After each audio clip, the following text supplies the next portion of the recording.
Oh, the kamov KA-26. By the way, originally designed in Germany, like I say, and also by the Renault team. And originally was developed in somewhere around 1926 or 1850 or so. Started work around. They started working on it around 1850 or so, and then by yeah, 18. Yeah, let's see, 1850. Yeah, I mean, well, I had pre stuff that I had done before, but it didn't work very well. And then so around, God, I look old. Around around 1850, 1890, and then realistically hit the market by probably about not quite 1910, probably about 1920 and 1930. They were actually being sold, and I need a facelift. um, and well, my company basically, LS Manufacturing or Renault would be what it was. We like I said, I owned Germany, and then I bought Poland, and I also bought Italy, and then I moved up into Russia. And Russia is basically like a big bog. When you drive up in there or go up in there, lots of spaces in Russia were basically like frozen wasteland, and pretty much no one wanted to be there, and basically like a nightmare. Or at least what I remember of Russia was pretty much just snow, snow, snow. And basically when it did thaw, it was basically bloop, like mushy bog.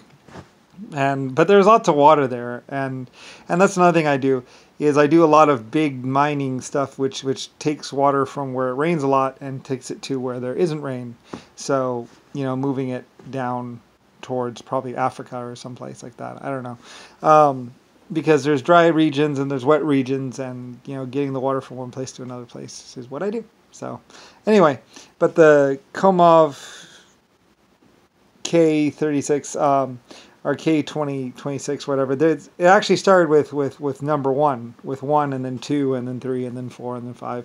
And you would find those initially in Germany, and then there were some problems in Germany and Poland and some other stuff, and plus, I just kind of move out with all my stuff. I started in Germany, bought Germany, produced a lot of stuff for a lot of people, made a lot of money, and then I was doing the Panama Canal project.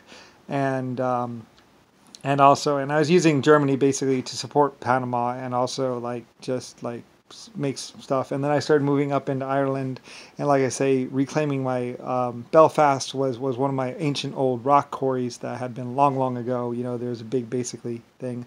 Also, Singapore is one of my ancient old rock quarries, and probably one place that I basically nuked the dirt off the way or mined it or something like that. Anyway, though, Singapore is another one of my sites and mining sites. I had these old ancient places that I mined and did a lot of stuff there, and then basically I built the Belfast shipyard, or LS shipyard, and like I say, there's a little bitty Harlem and Wolff thing. They would scrape barnacles at the Harlem and Wolff yard, and they would patch with sawdust and do all these things, and even put dirt inside there, and then just put tar to patch the holes in the boat, and then send them out into the water.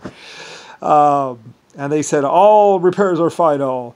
So basically, Harlem and Wolff was just a scam. The LS and LC shipyards were the real shipyards to go to.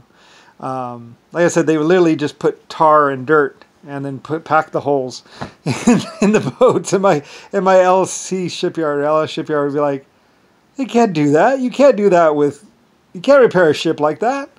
Anyway,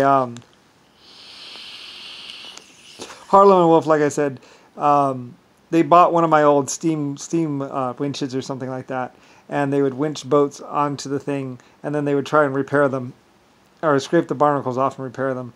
And I actually donated some money to them or something like that, so they could have a shipyard or boatyard. It was the black people. And anyway, later on, they became like Rape Central and all kinds of stuff, and it was really bad in the Harlem and Wolff area.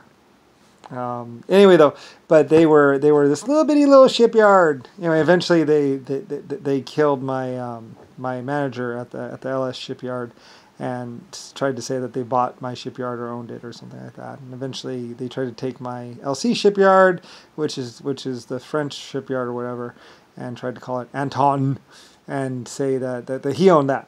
But he didn't really own that. And it became this big old war between me and the black people. My Irish people had to state their right or whatever. or basically defend.